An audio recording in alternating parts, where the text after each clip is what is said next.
She volunteered this information to us. Quite literally. Like, my last boyfriend broke up with me because I wouldn't let him, have sex with me while his friend watched. No, I wouldn't have sex with his friend while he watched. Either way.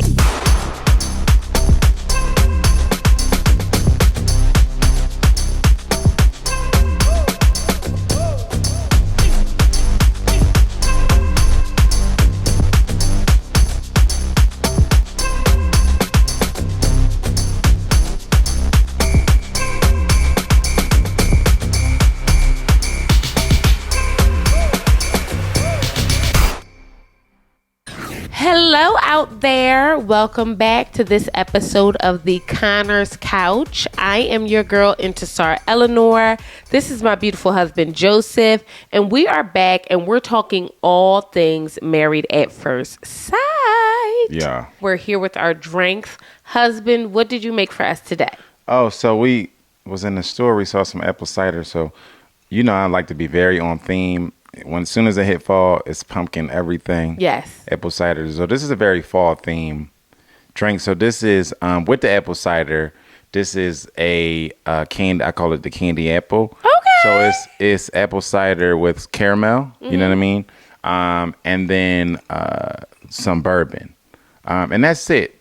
Really simple stuff. Kind of tastes a lot better when you're making like fall ingredients. Yeah. So that's it. Yeah. Well, so cheers. Yeah. To a great weekend. Joe killed it this weekend, guys, at One Music Fest. It was a lot of fun. We was out in Atlanta streets, and I couldn't get home fast enough, Jeff. For 1,000%. And here I thought, as soon as we landed, I was like, oh my God, we could live there. And then we were there, and it was given canned vegetables and Tyson chicken nuggets. It was given. Keith Lee knew exactly what he was talking about. He was absolutely when he went there correct. And tore Atlanta up. And y'all need to take notes the next time he come through and tell y'all to change. And I don't want to get in the comments and say nothing, ho, because I went to a restaurant and a box of water was $4. It was a box water, and it was $4. And had the nerve to say we don't have all we got is bottles. Is right. All so we you don't have no other choice. Water. Yeah. $4. And Keith Lee was right. Okay, it was Jesus Christ. It was so much. It was a mess. Let's get into Married at First Sight. We are finally on episode 3.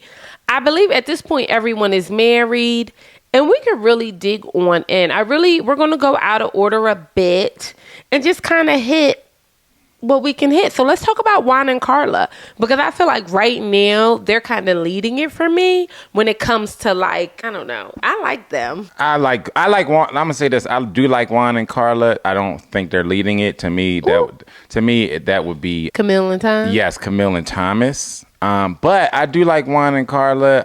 Like I said, I foresee issues with them as far as how she sits down with his friends and starts doing the whole I'm a fairy thing. Yes. So that's what I mean. It's funny because that's what I meant when I said I could see that being, an issue. And it's so funny that it came up on the wedding night. It came up on the wedding night. And let's really dig on into like what we've seen from Juan and Carla so far. So at this point, they're married. They're meeting each other's family. One thing I like is when people have the opportunity to share culture. I think that's like so important. You know what I mean? And them being able to even speak Spanish around each other and feel comfortable doing that and know that they'll be seen and heard. And she's able to introduce herself.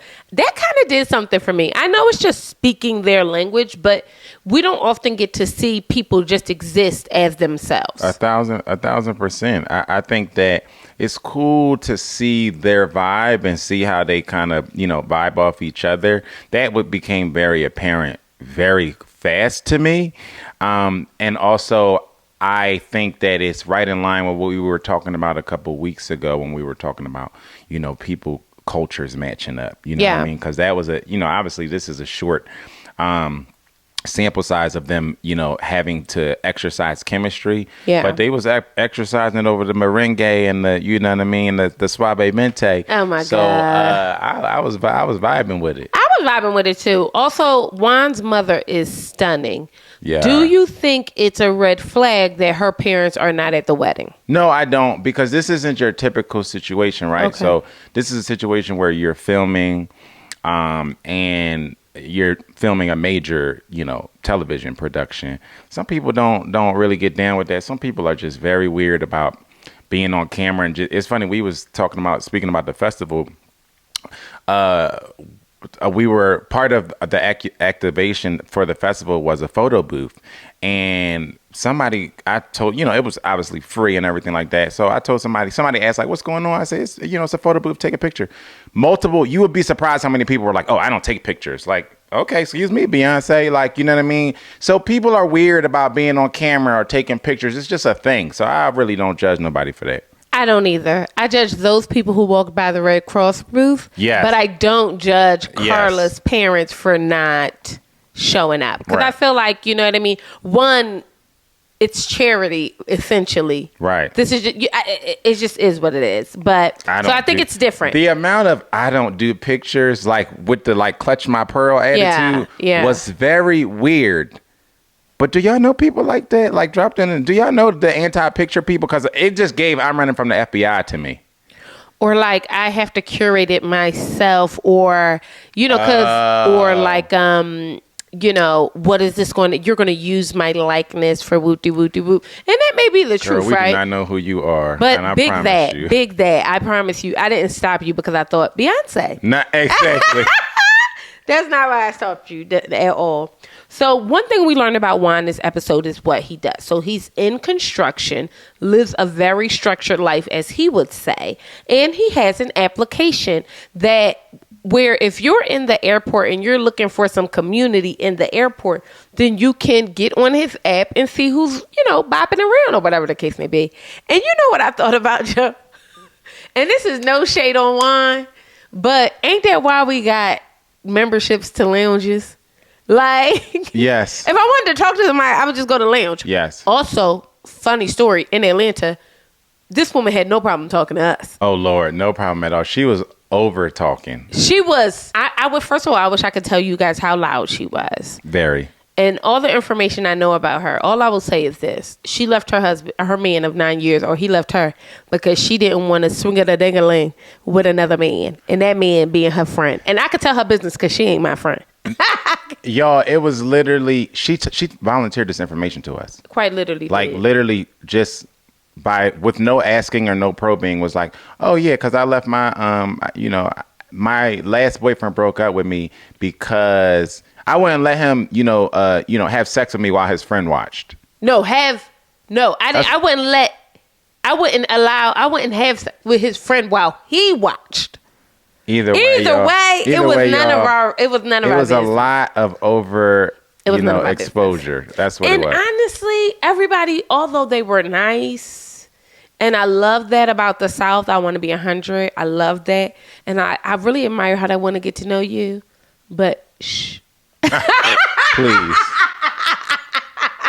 We were so overstimulated in the airport. Yeah. We were snippy with each other. Yeah, I'm like, please. The whole time I'm like, I beg. Like, it was terrible. You know what I mean? So there's that. Wonderful people also found some good pickles. So Carla tells him, he says he has an app, so his money is tied up, that Carla believes money is energy. And y'all know I love Carla. Is that not something I say all the time? No. I don't say money is energy. I literally say energy is currency. And so is money. Like if I'm in a good place, then so is my money. Don't do me. Don't do me. I don't ever remember you saying what Carla said. So you don't listen to your wife? I listen. I've never heard you say not like that. I could understand you're saying like you guys have the same ideologies, but you don't speak like Carla. You said this last week as well, and I disagree with you as well. You don't speak like Carla. I think in your mind you sound like Carla, but you're much more analytical and maybe accountant. How I speak to myself. Yes, I think that much. Because you get close, your phrase is, we'll make more money tomorrow. Oh, yeah. But that is my phrase. You don't speak openly, like freely about, not like Carla does. I think in your mind you do. Okay, well, maybe I'm mentally ill like that. But Yeah. I really do align with that philosophy is what I'm getting at.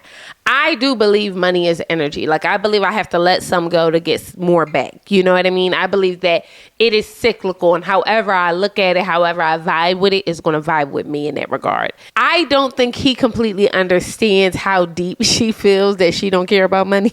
Like, He doesn't understand, but he will. Because you're going to get to know it. Because they are, first of all, I don't know what's happening, but they are showing so much of the season in I these don't like promos. that, y'all.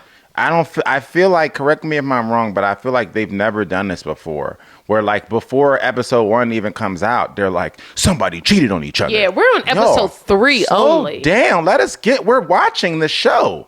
You know what I mean? Like, I don't know why we have all of these, previews where we now know that Juan is going to eventually have conflict with Carla over her, outlook on finances. Well, we didn't even need to see the preview to know that when the man with the eye patch used his good eye to look at his friend, he took that good eye. That good eye was working so made me tap him hard. He said, "Are you kidding me? This bitch is broke." That's exactly what he thought. When she was talking about the money, his friend immediately was like, "Oh, this is going to be a problem." He had one good eye. Yeah. That man looked at his friend. And stare his friend down like. But he didn't make note. What was funny about it is that because he only has one good eye, he does physically have to turn his head to look so his friend knows, like, I'm actually looking at you. And in the midst of her talking, he literally turns his head like, do y'all hear this crazy ass bitch? He did it. Yeah. What is so fascinating to see also, and also beautiful, not even just fascinating, beautiful, you can tell that all of his unlike whatever stereotypes people put on Latino people, right? We heard them all this weekend if you watched the Republican conventions. Hello. And what is so beautiful, and I feel this way about black people when I'm in the spaces with black people, or when I see a Ikechi or a MM, how they are completely different than whatever you thought, whatever stereotype other people try to put out in the world. Mm-hmm. Not me. I know y'all are brilliant and beautiful.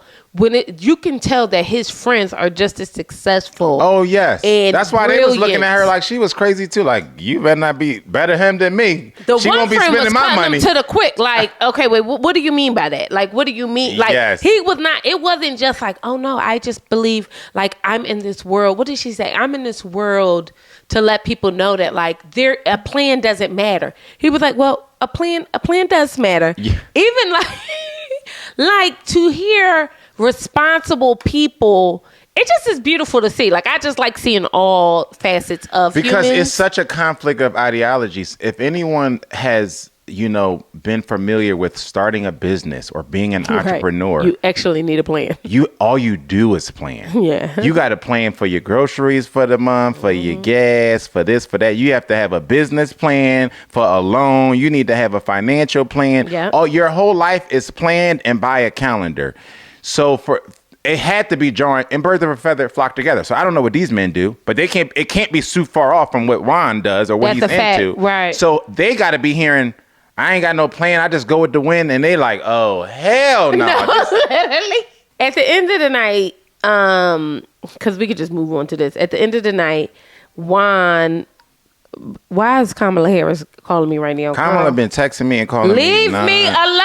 I'm with you, girl. You do not have to. You do not have to worry about me. Please. Jesus Christ. Please give me some relief. She blowing me up. Blowing she got me nervous. Up. Like, you know what I mean? She's sending me weird text messages from unknown numbers. I'm like, my wife goes through my phone, y'all. Like, why would you have... But sometimes it's not. But sometimes it's not her. It's like, hey, this is Ashley. Whoa, that burns me up. Ashley, get off my man line. I'm here for Kamala. Oh, but still, don't lead with that. No, don't lead.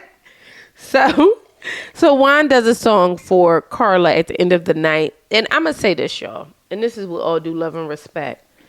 Let's put the guitars away. It's like a running theme now. Let's put it away. But like on every show, not even like Married at First Sight. Like whatever that. Put them away. Everybody like has to prove that they like have talent. And I don't know why. First of all, but it's never like I know how to solve a Rubik's Cube. You know what I mean? Like, it's always always like, let me sing you a song. And for me, truth is I am tired. Options are few. You know what? I'm going to tell you this, though. The one time it was impressive. Okay, go ahead. Was the homegirl. The girl from, I think it was Married at First Sight. The hippie girl. This is like... Oh, my God. That married in New Orleans. She was a doctor, and she married the other guy, and now they're divorced, which is so sad. But I cannot remember their names, but she was wonderful. Super that was impressive. Quite literally. The only time I've ever seen somebody on television go, oh, you know I can play, right? And then they do it. Or you know I can sing, and then they do it, and I wasn't immediately ready to turn the TV off. I was like... So it's been 18 seasons, only one. So it's given like 4.3%. Yeah, it's terrible. I'm not with that. You know what I mean? Like, I feel like, stop it. You know what I mean? Like, I don't need the performances and the stuff. It's cringe.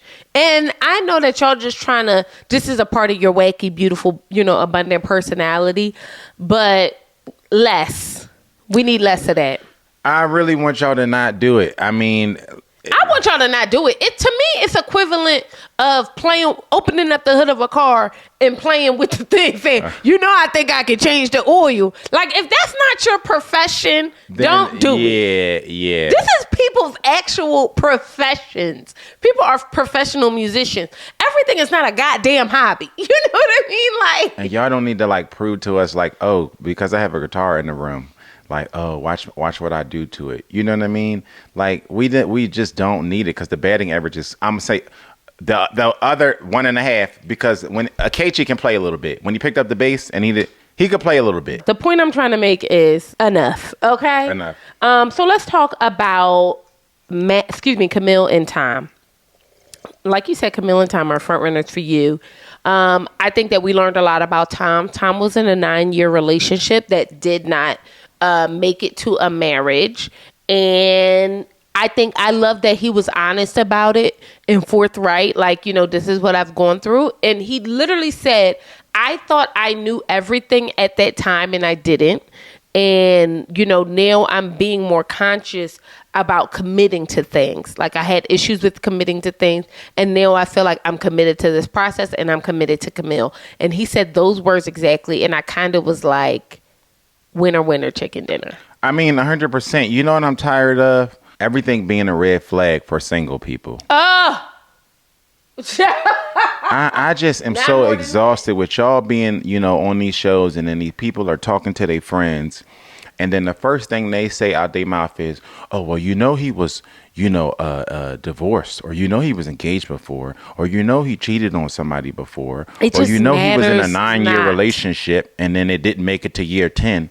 And he's 42. I was just about to say, especially at these big ages, anybody, according to y'all, most of the single crowd, anybody with any type of history is a red flag. It's just so weird. It's like everything is like, well, I didn't even think that was a bone to bring back to her girlfriend. Everything with the single people with the single girls in particularly is a red flag. Everything. It's, oh, he was in a relationship too long. What do you think about that? Oh, he hasn't been in a long enough relationship. What do you think about that? Y'all have to, like, to your point, stop even bringing this to these people. Especially what she'll learn. I'm gonna give grace on her, because you learn when you are married, you should bring stuff to your married friends first and foremost. Once it's solved, you talk about it with your single friends. And this is with all due respect, right? Because there is a level of continuous forgiveness and forgetfulness that you have to practice as a person who is committed to another human on a daily basis, that sometimes I don't know if the single demographic understands that. No, they don't. You know what I mean? And I also think that you made a very valid point. Every lived experience is not an indictment on your character. According to them, it is. And I think that we are missing out on people just having the lived experience. Like, sometimes it's just, okay, you know what I mean? That's what he went through. And I think Camille handled it well. Like, I feel like she was like, well, he said that it was...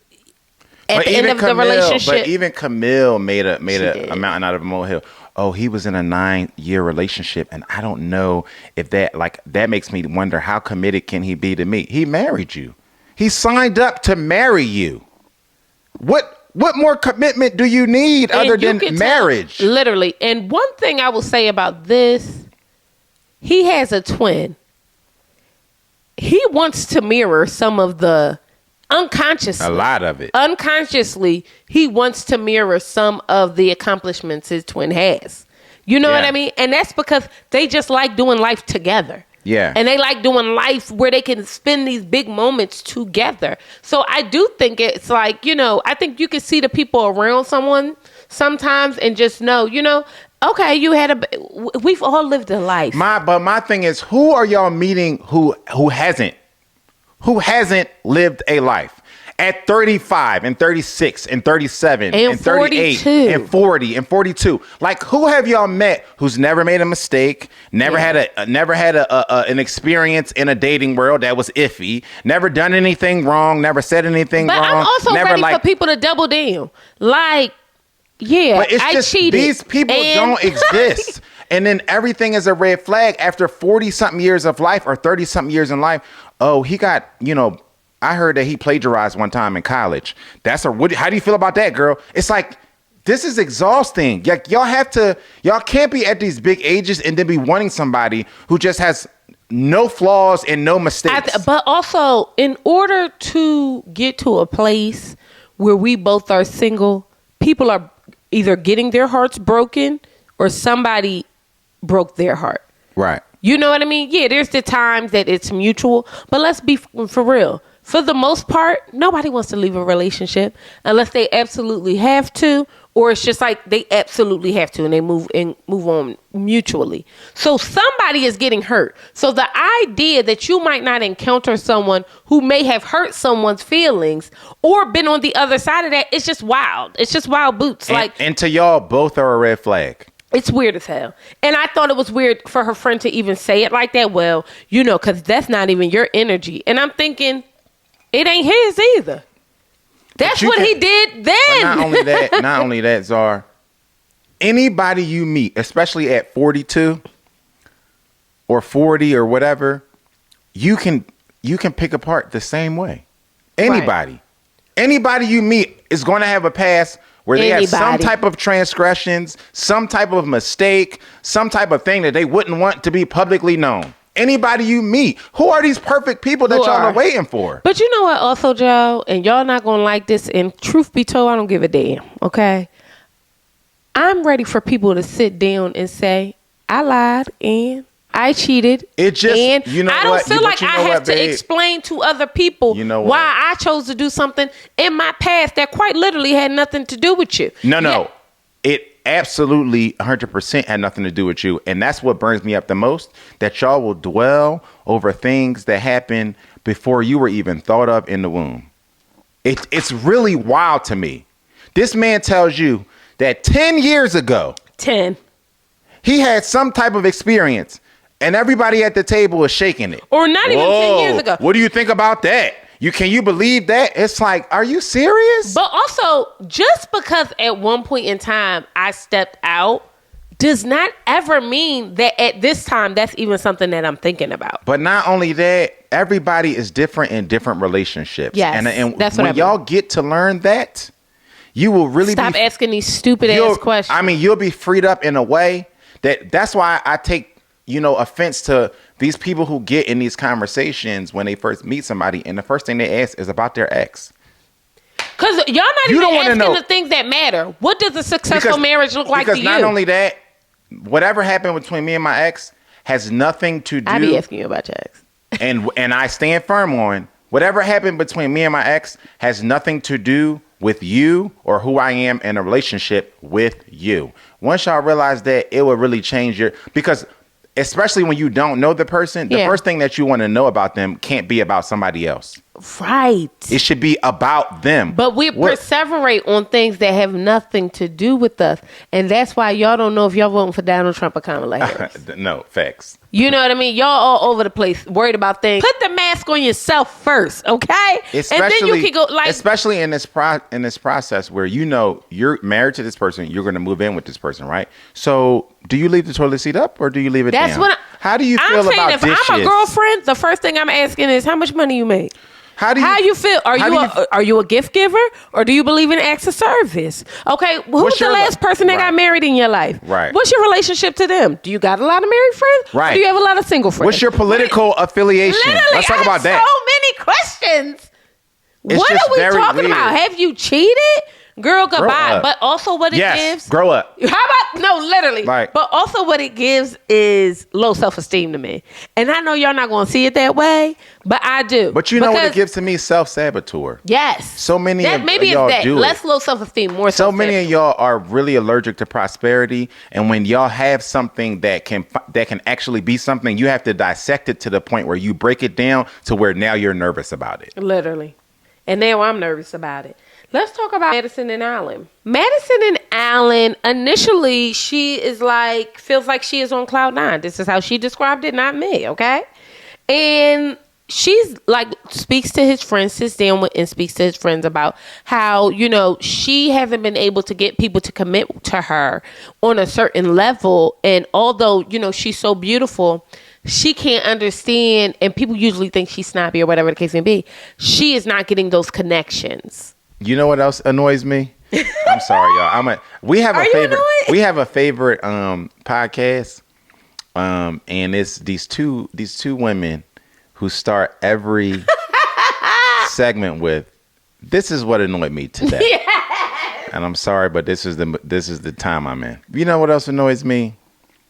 The pretty privileged people. The people who cry that being pretty is so hard.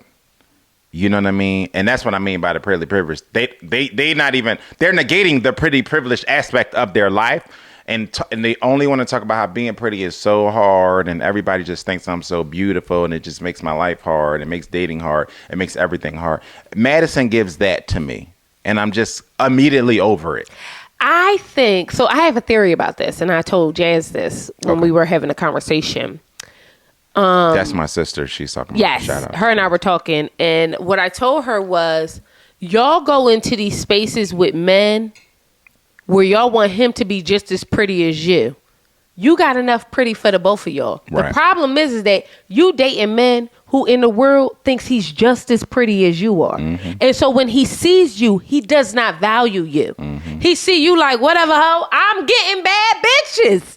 What do you mean? You're just another bad bitch. If I throw a stone, I'm going to get another bad bitch, right? So the problem is that y'all are valuing the same things. Yeah. And because you're valuing the same things, somebody's getting the short end of the stick. And it's going to be you. Because men have a way of choosing themselves that women do not. And you know what?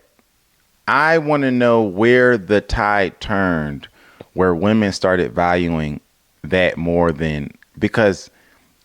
women have now turned a corner to where I hear women talk about the aesthetic. Men like a piece of meat. Almost more than I hear men talk about the aesthetic. That is so true. It's scary, and it didn't used to be that way. And I'm not even that old. So for me to be able to remember a time where that wasn't the thing. Women weren't like a lot of men who might have just picked their spouse based on she just got to be cute. That was like the majority. That was for that side, and I didn't hear it as much on the other side. But now it's like they're leading with it. And what they don't understand is now when you're in this echelon with a man who you value in a certain way. So, because what y'all get mixed up is that y'all will value, everybody's valuing the same aesthetic of man the same way. Which is really weird. Right? So now that we have that, you almost have to outperform the next. That's the problem, y'all. Y'all put yourselves in these spaces of competition when truly you don't need to. Yeah. If you just went where you were desired and somebody actually liked and loved you solely, you would learn to figure it out. But the problem is that because we have gotten to this place where we are leaders. We can do the choosing. Now we want to choose on the same realm as men. The difference is though, is that men don't have the same categories as women. No, not so even he close. could have you be pretty and you not have nothing else. Nothing else. Y'all want them to be pretty and have everything else.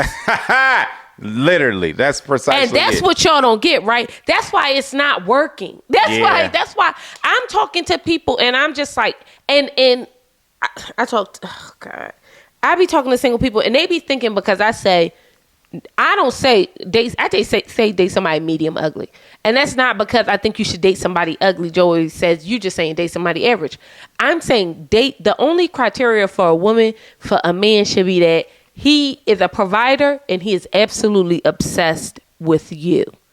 And the moment y'all, because one day y'all going to be 45 years old, 43, 42, and y'all done let all these men who just was so mammy-tapping into you would have literally walked on hot coals to be with you. Okay, but you ain't like him because, you know, his hands is ugly, he ugly, you don't like this, he don't look good for everybody, whatever. But he would do anything for you. One day you're going to wake up and think, and at the young age of 45 and think, damn, now that makes sense. Yeah. Because all I want is somebody to rub my feet. All I want is somebody to take care of me. Y'all are valuing the wrong thing. So when she say stupid ass shit like that, it feels so immature to me. Yeah. It feels sad. Young. You know what I mean? It does feel young. And it but also, it is, I'm going to say it is young, and somehow this young, immature mentality has seeped into the older crowd. that's because it started with millennial women out earning millennial men. Okay. So we got to be honest with that, right? The truth of the matter is we've been riding around and getting it. And because we've been riding around and getting it, and we've been choosing every aspect of our life, we want to choose this too, and rightfully so, right? But the problem is that love is a bit different. And what your ideal person's standards is may not align with yours. Right. What his morals and values are may not align with yours. That's why you have to just get something that serves you. I ask women all the time, when you want him to be all good looking and da-da-da-da-da, how does his looks in the world serve you? If you would just be honest with yourself and say, when I want to take a picture, I want everybody to put under it black love, or we look so good together, or whatever, then say that. But the truth is, that vibe is curated. I know two beautiful people right now, and so do you, and they still don't got the energy. I know two beautiful people together right made me tap now, and they ain't got it. So in your world, while you thinking that you about to be Instagram famous because you and your man look so good together and you chose an Adonis and he love you down, okay. Also, y'all don't have the foresight because I'm not sure, but I'm sure Madison don't like Alan. I think, if I'm being honest, I think Madison is just drunk. She's so drunk. Like, pay attention, y'all. She's lit. You know what I mean? And I think that's why she's, you know what I mean? Even as gorgeous and snobby girl. Even as interactive, you know, as she is with him in these moments, and she's kissing him and she's touching him and stuff like that. That I think she's just intoxicated. You know what I mean? The whole day. Yeah. With the whole day. Which I love that for you, girl. But something about it does not feel all the way there. She said something where she felt like, well, being a giver, like she said something as if being a giver. She tried to make him, his friends said that he was a giver, and now I'm worried about that because that could mean that, you know, he's this, that, and the third. He's manipulative. He's easily manipulated or something like that. Girl, we talk about it, man. But this is what I'm saying. Everything is a red flag. But that's how I knew. Everything is. But that's him how being I a knew. giver is a red flag but too. That's how I knew. How did we get here? Because the truth of the matter is, Joe, in the same way I talk to these single women all the time, I know what y'all willing to contort yourselves into a pretzel over. Oh, and it goes. It's low. It's very low. It's low. I've heard you talk. I've heard you hoes talk about the things y'all will accept from a man that y'all find attractive. That's another reason why you don't need to date an attractive man. You are obviously easily manipulated. Yes. And you dating somebody who you think is your type is really fucking you up. And I think that's exactly what's happening. What could happen? Like, you know what I mean? You have somebody who's obviously a good guy, but because you think it's like this manipulation tactic that he's a giver, you're setting up all these obstacles for love, when in truth, you just not attracted to him. Because if you was, him being a giver, that should be your first. Let me tell y'all something. Him being generous should be the top. You should only have about 4 things on your list anyway. But a man being generous got to be on the list. It got to be. Because one thing they know how to do is weaponized incompetence. They will play like you ain't never said, what you mean you want flowers? I ain't never heard you said it. You done said it 50,000 times. Your whole house full of flowers, whatever the case may be. Y'all have to, like, a generous man is so much bigger than anything. But a lot of y'all operate from a place of lack and a lack of love for yourself. And the way that you see love is in a physical sense. If he's fine, then that means I love me. And that's not it, baby, because he could be fine and pay you dust. Yep. He's not answering the FaceTime, boo. And that's another thing that I'm kind of tired of. The pretty privilege thing in the other direction, where y'all will give all of these people pretty privilege to walk all over you and contort yourself into a pretzel to explain why you're still dealing with them.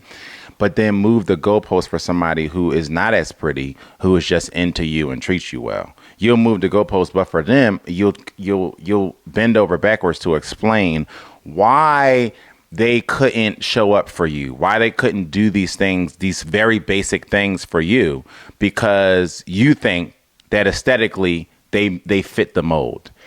And it's really just, I'm tired of it. I am so tired. And it's a space of liberation when you really understand and you're a woman in the world. I believe I got it going on so much that you have to worship the ground I walk on for me to even give you any attention. And the problem is that there are a lot of men in the world who, and I think you kind of are like this too, or was like this, right? I think there are a lot of men in the world who are viewed as the prize. And they start to get, and not now, but I think, you know what I mean? You had this ideology. Like, I'm not going up and talking to nobody. I'm not doing that. I'm not doing this, right? Because I'm the prize in my mind. Full stop. I'm not doing that. These hoes going to find a way to make their way over here. I had that mentality for everybody except for you.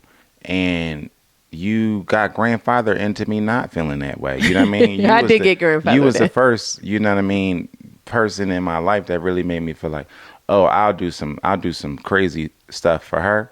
But I remember us having conversations in the past where I'm like, I don't walk up to somebody and ask them for their number or nothing like that.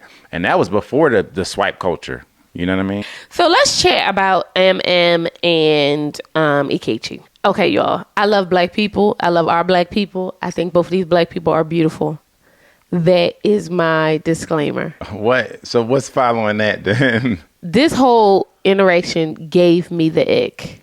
And I hate saying the ick because I think y'all overuse it. But because I really do get severe secondhand embarrassment. Yeah, I can see that. I felt a bit embarrassed. Yeah. And I don't know why. I know why. There was a lot there to be embarrassed about. And I don't want to say embarrassed. Maybe embarrassed is too strong of a word. I think it is. There was a lot there to be kind of cringe about. I have so many notes about them. From the singing of the song to the writing of the poem to the writing of the books to the pages and the letters. How do we to the constant my man talk from MM. This episode is my man, something my husband or something like that. Oh, is it? Did they title it like that? Yes. Yeah. That's my husband or something like that. Which also, I love that. I have to say this. We want you to be happy about your man. So do not get me wrong, right? Yeah, and I want you to. Right. Don't get me wrong. But there is also something very cringe about this to me, and I cannot put my finger on it.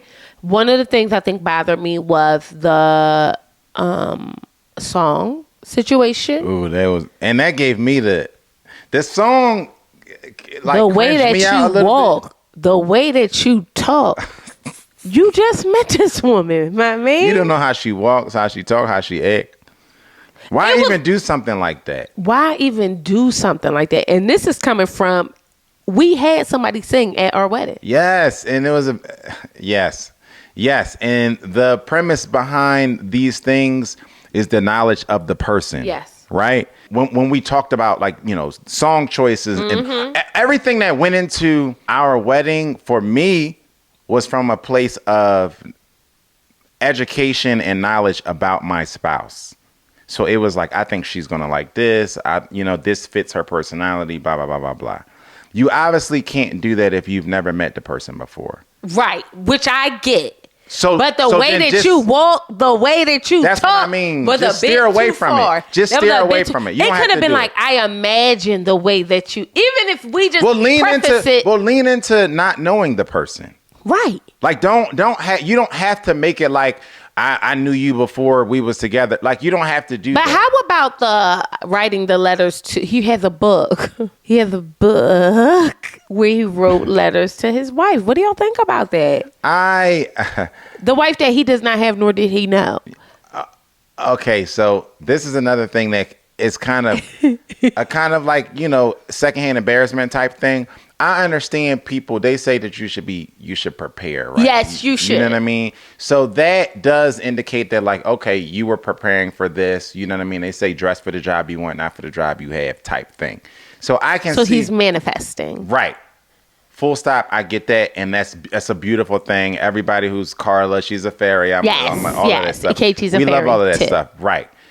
It still doesn't negate the fact that it can give you a little cringe vibe, a little secondhand embarrassment. That's all. That's just reality. Let me tell y'all something. It ate me down. It ate me down so many times that I watched this episode, no bullshit, 4 times.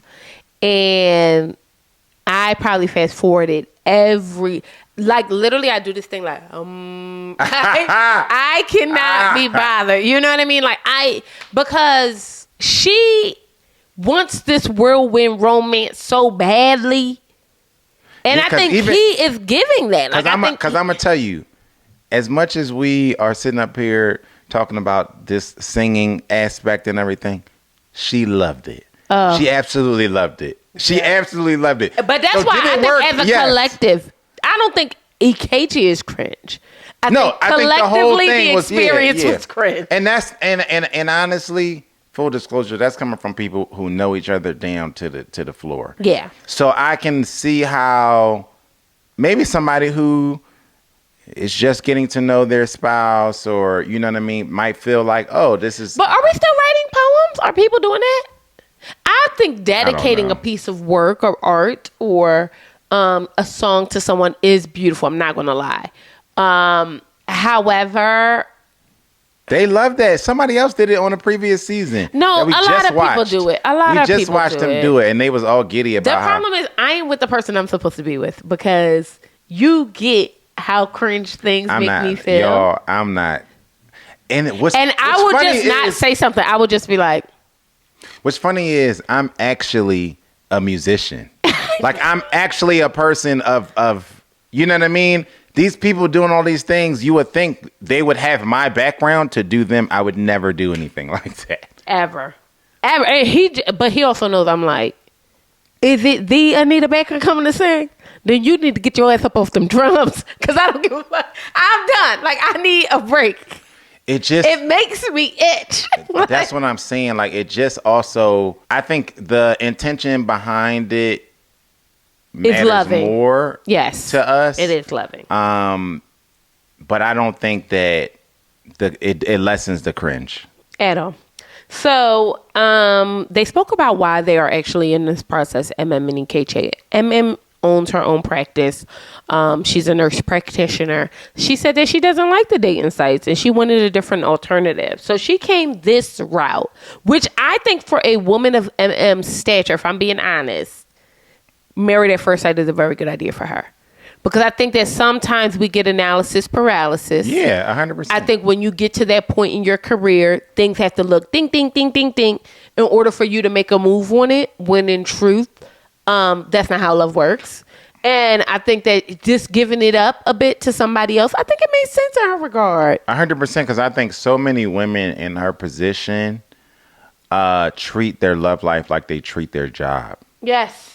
Like, oh, so I have a PhD now. That means that I deserve this amount of pay to work this. That's not how the love world works. It don't work like that. You don't just hand a resume in and get your husband. The idea that what we think is like, oh no, like I make this amount of money, so I'm obviously supposed to be with somebody with this amount of money. Not knowing that most men who make that amount of money are not marrying their counterparts. They're not doing that. They're not. It's just like, but that's how we go about things, right? Because we're raised in a way, women are raised in a way where it's like all about the productivity. So then we think our male counterparts are raised that way as well, and they're not. They are not raised that way at all. They're not. Like, we have to produce. Yeah, and I think they're gonna do what they want to do, and they'll pick. I tell people all the time, my favorite thing to say is, a man will be riding around in a Rolls Royce and pick a bitch up at the bus stop. 1,000%. And not give a fuck. He don't give a damn that she at the bus stop. He don't care. He's all a bad bitch. Do y'all not understand? Well, he don't give a damn that you got a dissertation on PCOS and the black communities and how people shouldn't be painting their kids' nails. He don't give a damn about that. The awkward part is that the men of your stature aren't looking for their counterparts. They're not. You're looking for your counterpart. He's not looking and the for problem his is, counterpart. but you know what else is the issue?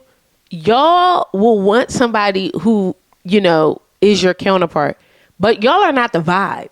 Right. We also bury the lead on that. Yeah. Because then you got to be so much more. That's what people don't get. Like, when you are with these men, you have to be so much more. Because they're constantly getting, this and that and this and that. And y'all don't even recognize that. You know what I mean? It's what we was talking about with Alex and Tim and about the Love is Blind stuff. It's the same thing. Yeah, step your cookies up. But y'all need to not step y'all cookies up. Y'all need to find out what makes sense for y'all. The problem is that y'all picking y'all standards from what everybody else's standards are. Yes. And then you want to sit up in your good girlfriend face like me and tell me that's not the case. I literally said, for real, I told Sharon, me and Sharon were talking about this. And I said, once women come to grips with the fact that the partner that they're looking for is somebody they want to put on social media and not somebody they actually want in their bed in their house, we'll be better off. Yep. Well, then we can start having these conversations. She said, oh, damn. I said, exactly. Like, y'all not going to sit up here and tell me why he got to be so fine. Why? Yeah. Who was it for? Because eventually that's going to get on your goddamn nerves. Okay? Because he go out in the world and he know he fine. And guess what he do? Take that dick with him. So then what? It's just almost feels like it's turned into a competition at this point. It's less about who you're picking for yourself and more about who you picking for social media or somebody else. And they want me to be wrong bad. But I'm going to tell you, baby. I know. I'm almost never wrong. I'm going to tell you, baby. I'm batting at almost, I'm batting at, 888. Standard error is about 20%, okay? MM's cousin drills Ikechi. How do you feel about this?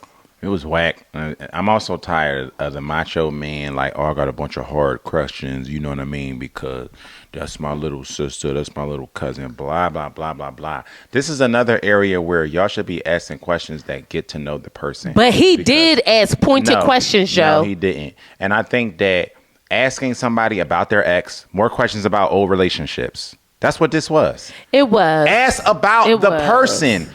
Because the truth of the matter is, you can learn more about somebody just talking about themselves than you can asking them what their relationship was with somebody else or what their interaction was with somebody else, especially when you don't know the other side of the equation. It tells me nothing about your relationship with X if I don't know X.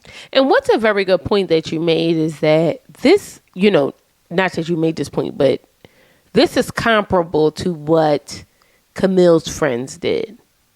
The difference is that I think the difference is that I see it for Tim. Something about Ikechi feels, but it's less about Ikechi to me. This is about the process of doing this. He did. When I don't say it that way, Joe, I don't care. I agree with you. I don't care who you put in that seat. I take this stance uniform. I just think that when you are sitting down with somebody who you don't know, going on the attack almost, going aggressive. Yeah, because it wasn't the attack. And he wasn't aggressive. He was pointed. You'll never get more bees with honey that way. You'll never get to know them. And also, whatever your agenda is, you're never going to get to that. Oh, I want to know who the real you is. Because you got a license resume, but I don't know if you're being a fraud. You still don't know if he's a fraud or not. And and you won't. So ask him what type of food he likes. What do you get on your pizza? When you what I mean? What is your political affiliation? Right. Do you vote regularly? Right. What do you think about voting? Yes. Because that'll tell you a lot, especially with a black man. But in real life, what's your stance on abortion? You know what I mean? Yeah, There's a lot of things you could have asked him. You know what I mean? That people will tell on themselves. We watch a whole podcast of guys just asking questions to a certain fan of a political, and all they do is let these people talk, and they tell so much about themselves, and sometimes they don't even bring the mic back to them. They just say, "How do you feel about this?" But Joe, it's so telling. As much as I talk, right? That's all I used to do. I would just go on dates and just listen. Because I used to be like, y'all, I promise you, when I say this, it's not for my own help. These people will tell on themselves. Yes, they were. And you asking them, whether or not they cheated on their ex in 92 is not going to tell you. It's not going to tell you anything. So what we found out is that he was in 12 years ago. He was in a relationship with a woman, and he was engaged once. Okay. And the cousin asked, well, what? The cousin, it was like, they was like sparring, like pow, pow, pow, pow. He said, what happened? He said, it didn't. I said, oh, shit. It didn't happen. Get you spicy. But that's my issue. When you start to press people to the point where they feel like they're being interrogated, they close. It has the opposite effect. Most human beings retract. Yeah. The one thing that Zar has about her is especially when she meets strangers, she almost leads strangers to overshare because she opens up this space that makes them feel like this is a safe space. And so now they start answering questions that were never asked. Hence the lady at the airport. Yeah. She telling us about what her ex's sexual proclivities, but nobody asked all that, but she just felt like she was in a safe place. So people move forward towards you and they actually offer more information than you actually want. But if you go at people, if you are going for the neck, but we've seen it so many times. These men get on here, especially on these TV shows, and they want to look tough. So they go with these bullshit, like aggressive questions. And most people, 9 times out of 10, they retract and they give less. That's a fact. But after you made your point about, Camille and her friends earlier, when I first initially watched this, I felt like, oh my goodness, thank God he's asking these questions, right? I looked at it very differently. And that's because I think something about Tom it makes me feel safe. It translates as safety through the TV. And this is not an indictment on KT at all, but something about him that safety doesn't translate the same way. And it might not, you know what I mean? But when I'm like watching the show, I felt like, okay, we need to ask him these questions because I don't feel safe. Safe is the wrong word. Safe is a big word. What I'm saying is, like there's room for you know what I mean? I know what you mean, and it's not safe is not the word because that's a big word. I know what you mean, and there's nothing wrong with it. People present differently. Yes. Some people present very warm, which equates to a safe feeling. Some people do not present that way. You know what I mean? And so that's why I'm so feel so strongly about just sticking to the process regardless of who the person is, because a lot of times when you sit, like we talked about this a couple of videos ago, when you go around in a room and you go, oh, say something nice about your spouse type thing. We saw it on Love is Blind or something like else. That I said I didn't like that because that just leaves it up to the best orator in the room, which doesn't necessarily equate to the best spouse in the room. Right. You know what I mean? So to me, it just, none of this matters because this is not a beauty pageant. So this is why no line of questioning towards a person who you just met is going to actually get you to know whether or not you can trust them or not. Not in one sitting. But let me say this. There's never been enough questions. The questions never asked where it would absolutely qualm all your questions about somebody's loyalty or safety by this is the question that's going to confirm all the things that I needed to know in this one sitting in this first. Yeah, because it's only been 3 episodes. But you know what I think it is? And this might be, what I think this might be is that I think EKT is better than this. I don't want to say better than this experiment, but when I think about the black men that have been on Married at First Sight, I'm trying to figure out why he's on Married at First Sight. Like, I'm trying to figure it out, right? So I can understand why Tom is shy. You know what I mean? Mm-hmm. But I think he desires certain things. Ikechi gives me confident, handsome, smart. He seems like a brilliant young man, talented. So from my perspective, it is iffy. It seems odd that you're in this. That's what it is. I think the common denominator for so many people that I feel like could have caught somebody out in the world and really didn't need to be in this process, for me, has been that their picker is off. Yeah. And I think that for some of those people, I actually give them kudos for realizing, you know what? I'm just not good at picking people for myself. And I think that we've met great people who have been that way. I feel like I know somebody right now who I think should pay a matchmaker. I feel like I have a personal connection with some of those people. Yeah. Who are great people who have bad pickers. I couldn't agree more. So for me, I'm looking at it through that. I always look at it through that lens, no matter who it is, especially if I think that they didn't necessarily need this process. I think because I've been watching for 18 seasons, guys, I'm waiting for the other shoe to drop. And not necessarily on him, but because I'm looking at him as like, I know what the girls is looking for on the open market. You doing all right. You know what I mean? Some people do need help. Like, Woody was handsome, and they said Woody was in them streets, but Woody was also like 5'8". Like, let's be fucking for real. So it's like some people ain't checking for you on a serious tip. Right. Like you might want. You know what I mean? I think that for so many people that fit that mold, most of the time the thing that led them there is realizing that they don't have a great picker. I think Camille is the same way. I look at Camille and I think, she's a beautiful girl. Why are you on here? You know what I mean? And I think that her reasoning is similar to where she feels like, you know what? Am I sexist because I understand why women are in this process, yes, but I don't understand why men are? Yes. And not understand why men are. There's a population of men I do think should be in this process, full stop. If you're sure, you're geeky. Like, I think, and that might sound bad because I think that but I also understand why women are doing it, because I think sometimes we don't get taken seriously.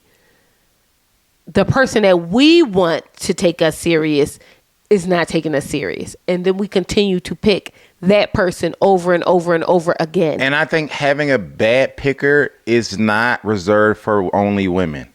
Okay. And that's real. I think I'm just like, not that girls are, y'all gonna beat me up in the comments. But don't do that. Just say what you need to say. Not that I be thinking, you know what it is? Y'all are high-key basic. The thing is, y'all think that the standards that y'all have is this overarching thing. Oh, he got to be 6 foot this and tall and handsome and this and that. And really, you basic as fuck. Because the truth of the matter is, if you feel somebody, if you even understood what it meant to be with a motherfucker who only give a fuck about you. Yeah. But I think the truth of the matter is that is at the root of this ideology that they have, the lack of experience and being with somebody who actually cares about you. And I think where I give people, the most demerits is in that when I know that you have experienced it and you overlook that person because they weren't aesthetically pleasing or they didn't fit the list. But I think a lot of women do that. And I just writing you up. You got a demerit. You got a demerit. Another thing that came from Ikechi's Kechi and MM's moment was that his friends said that they never thought he would embark on a love journey again because he was hurt in the past. And what did I say to that, Joe? You said it's weak. I said men are so weak. But this isn't the first thing that we've heard. Women since the dawn of time have been married to their husband who got a family around the corner. Do you know what kind of strength? You know what my uncle told me about my grandmother? My uncle told me that he and his brother are born the same year. It's 9 of them. It's 9 of my grandmother's children. My grandfather had a baby outside of my grandmother. They are the same exact age.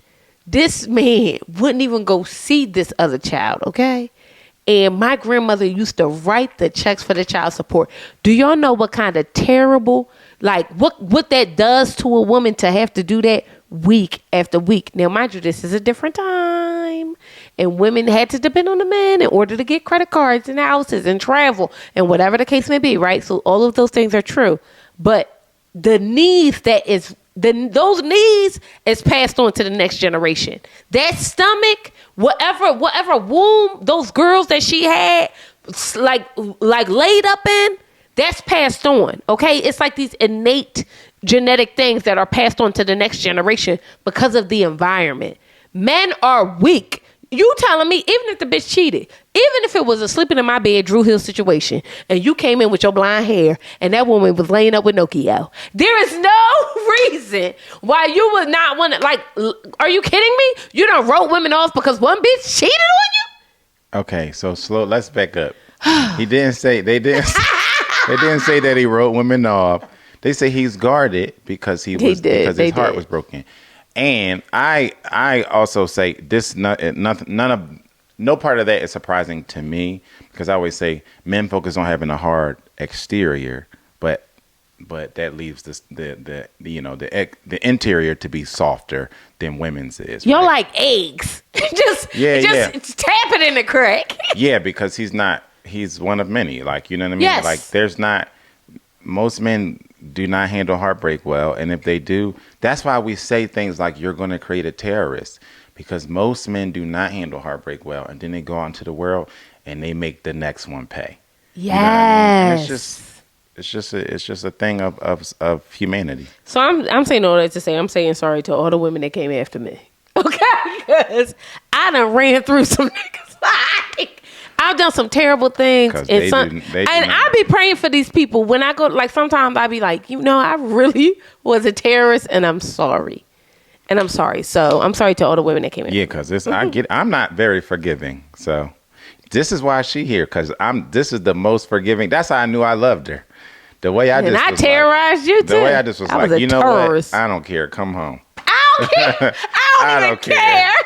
I do not care. I literally told her one day. Not her. I told somebody one day, she would have to kill my mother. I might have been, but I said one day, she would have to kill my mother for me to not eventually want her to come back. So the bigger point here about Ikechi and MM is that I want us to win. And they are going to win because I am putting it, they're going to have their humps and the bumps. And I believe that that's okay. And I believe that he is man enough. He seems so resound and resilient. Because even when he was talking to the cousin, I still felt like he was giving him a little smoke back. And I kind of appreciated that. He was, but that's my thing is smoke begets smoke. You know what I mean? And honey begets honey. And I just think that I've had so many, great conversations where just this weekend we talk about the festival. Somebody who I would never have like gone that deep in conversation with, who I talked to you about this. This guy who I was speaking to is not somebody who I would ever particular go in a deep conversation with. But we just were talking about regular stuff. We talked about sports, and we talked about food, and we talked about restaurants, and we talked about LA versus Vegas and Vegas versus Atlanta, and so many things. And just in that brief amount of time, I've known this man for a day at this point. We were working together, but I didn't know him. He was like a vendor that we were working with. And I learned so much more about this person, and I found so many more commonalities in just our our conversation, because it wasn't a line of questioning like, what do you think about, you know what I mean? It was just like we was just talking. Yeah. And when you just talk to somebody and you don't talk at them, they talk back to you. And so Ikechi seems he mirrors their energy. Yes. And most people are like that. Now him, a little bit, you can tell he has a little bit more sauce on his, steak than other people. Who? But Ikechi, like he'll give it back. It was a little right, but it was like ping pong, like ping. Yes. But most people will give you the same energy that you're giving them. Yeah, and I appreciated that. And because I see him like stand 10 toes, it made me feel good. And it made me feel good for her. Like excited for her to be with a man who is strong in his convictions. Right. Like I appreciated that. You know what I mean? So I don't see it for them in the way that I see it for Camille and Tom. However, Camille and Thomas look like they already married. I feel like they look like they are together for years. Yes. Yeah. But I do think that there's space for them to grow to that. And I'm excited about the journey that they're about to embark on. The last but not least is Michelle and David. And I left this last because it was my least favorite interaction Easily. of the episode. Easily. And it's setting, it feels to me like it's setting the energy up for worse. Oh, yeah. Like, I feel like this is the tip of the iceberg. Yeah, like I right off the back, I didn't like what she did when she went to the bathroom and they had to go. Even her girlfriend seemed like, we're not on your team here, sis. I didn't like the conversation she had with his parents. I didn't like that. I didn't like that at all. He tells her, so let's back up a bit. Michelle tells David David tells Michelle that two things. One, he's a smoker. He smokes, what did he say, socially? Mm-hmm. And he is also, cigarettes, by the way. He lives with his parents in their basement. Now, he did say, and I don't know how much I believe this, but I'm going to let's say we do, that he had a 2,500 square foot apartment. But let's not do that.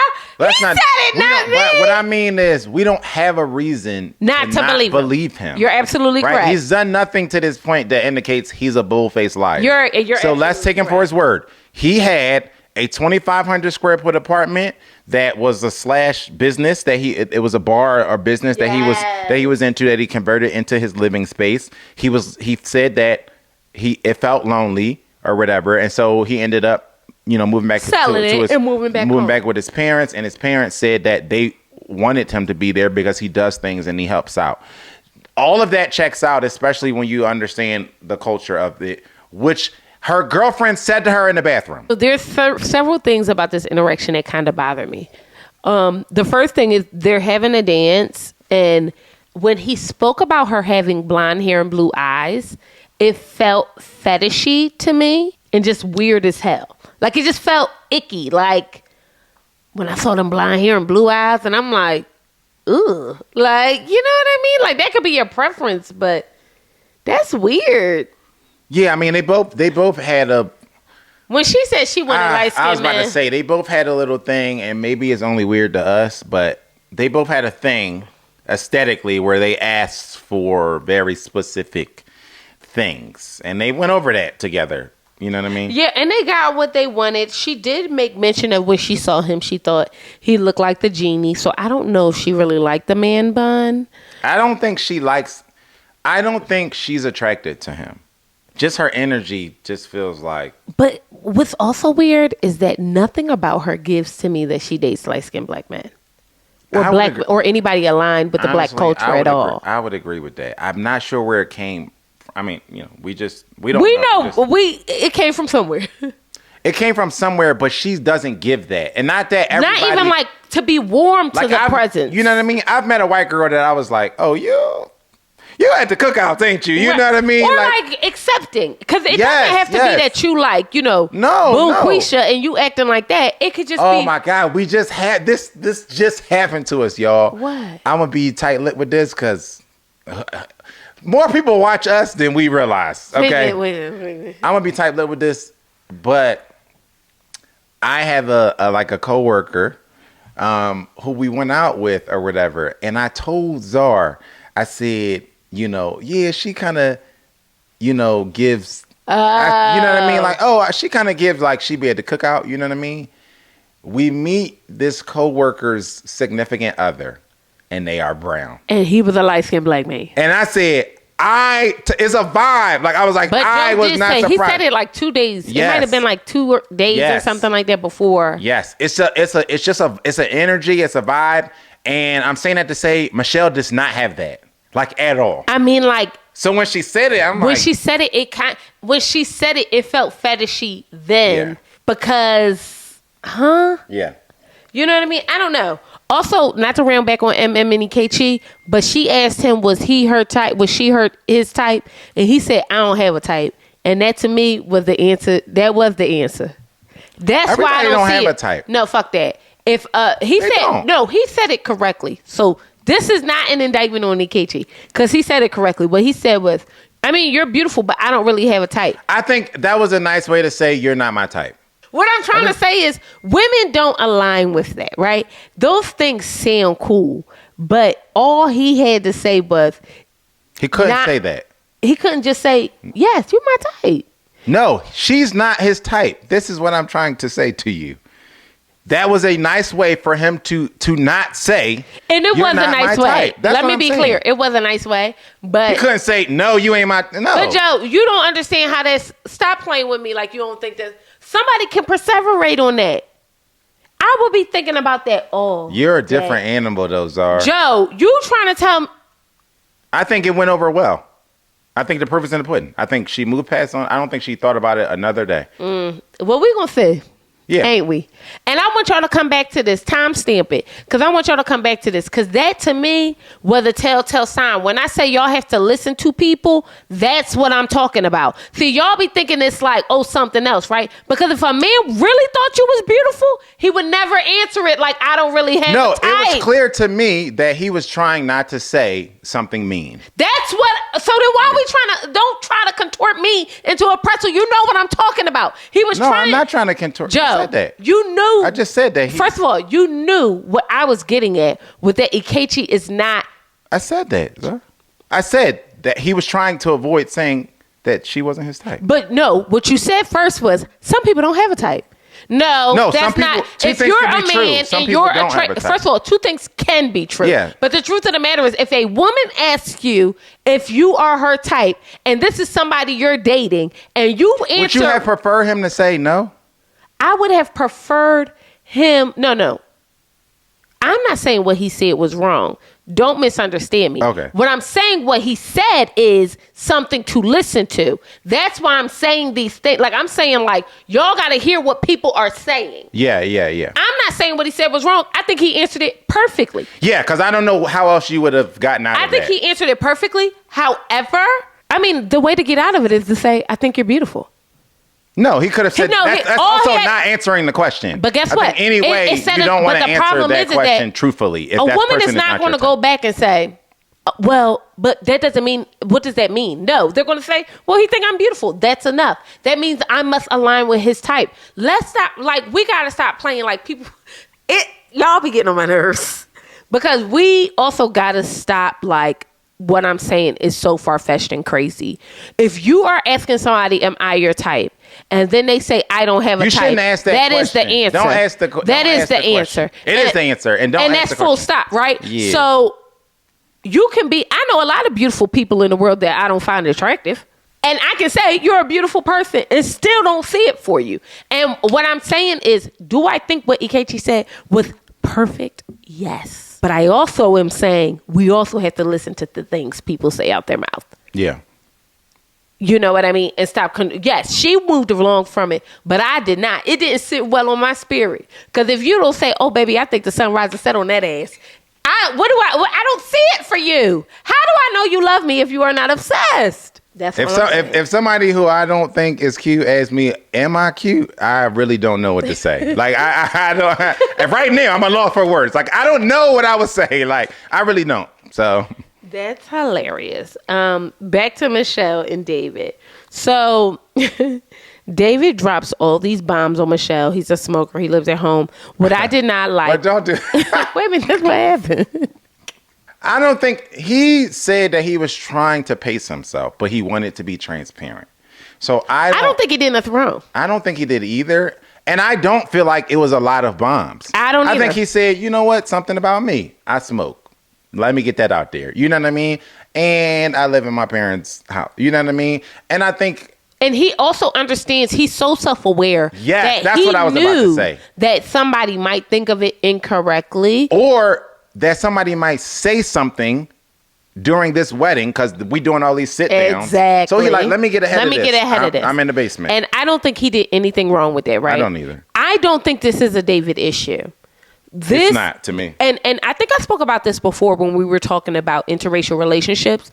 One of the biggest things that kind of, I have dated interracially a ton of times, but one of the things that I think bothers me so much is that people will want to date outside of their race, but have no concept of culture.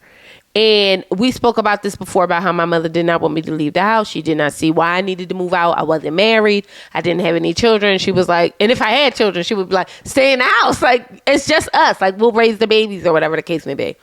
I think that her not understanding how close this family is and their culture is the reason why she cannot wrap her mind around why he still lives at home, which is also the reason why she should not be dating outside her race.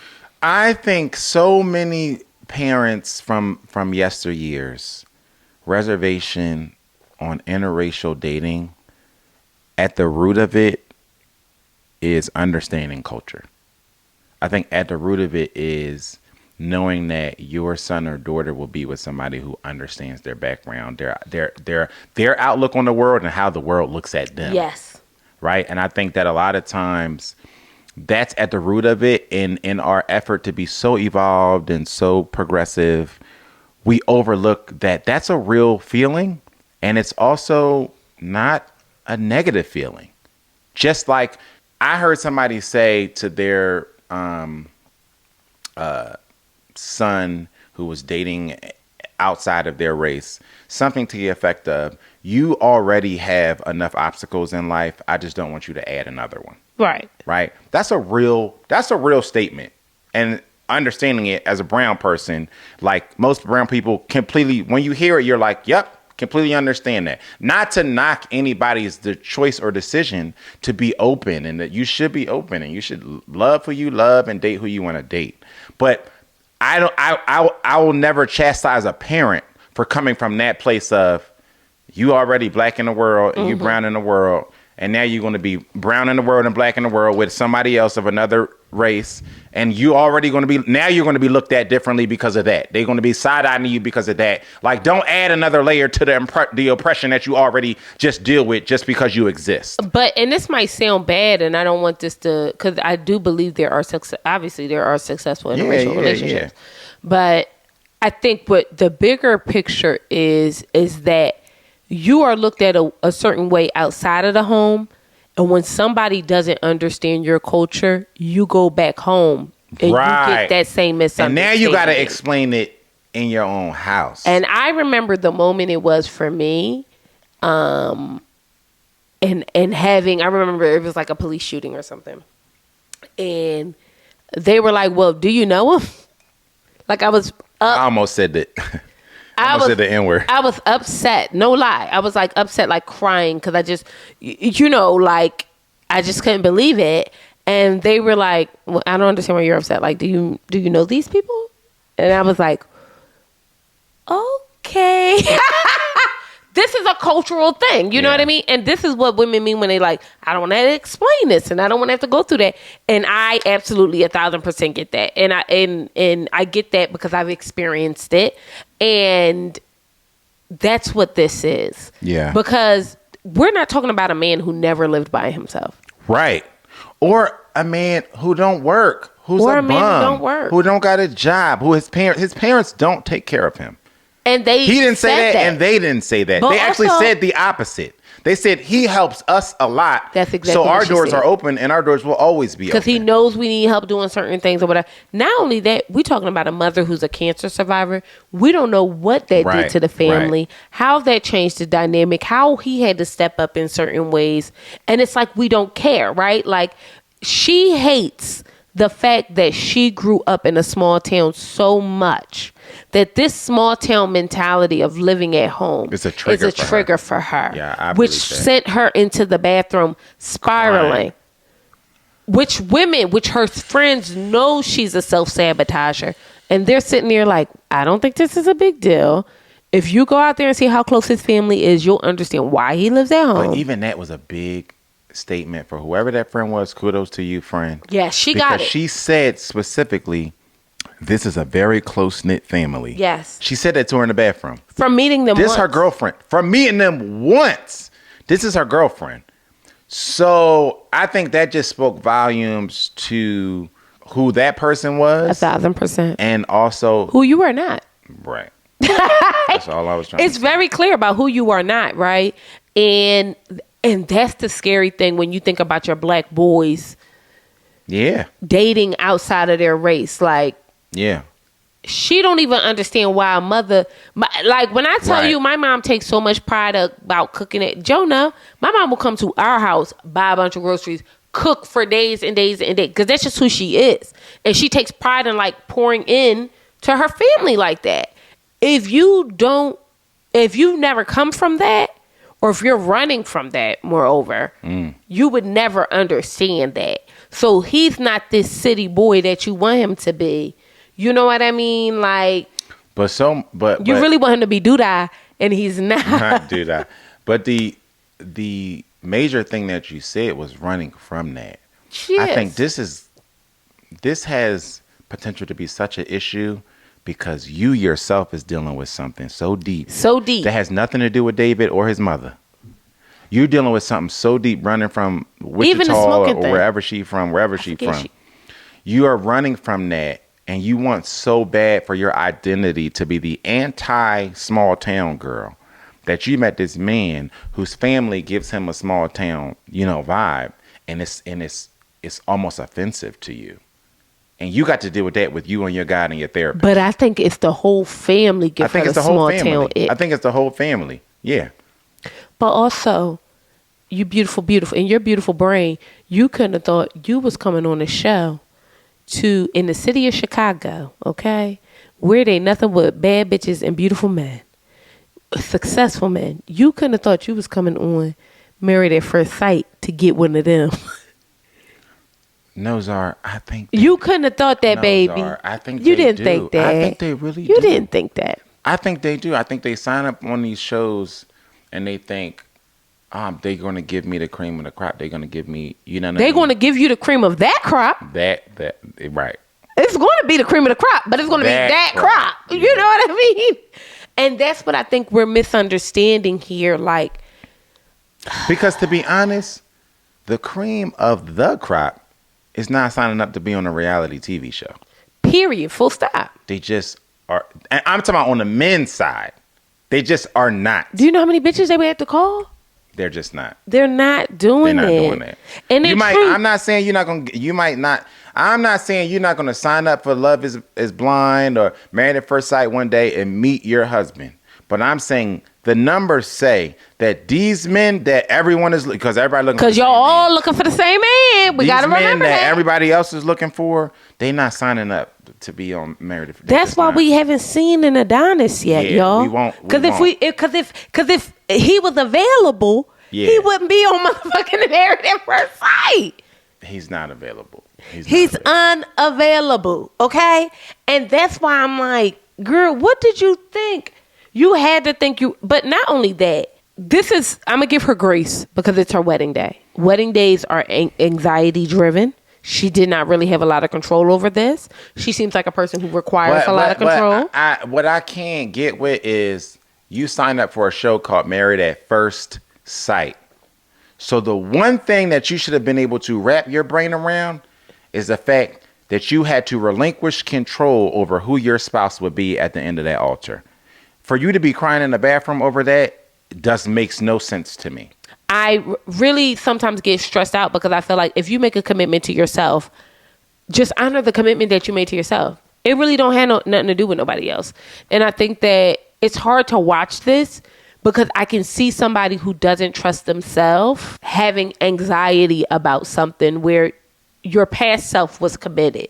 So your present self should show up that way. You know what I mean? And that's my only thing with Michelle, that I'm like, I'm hoping it's a turnaround that's coming and she'll just find a way to get over it or get past it and understand the culture and understand who she's dealing with. You know what I mean? Right.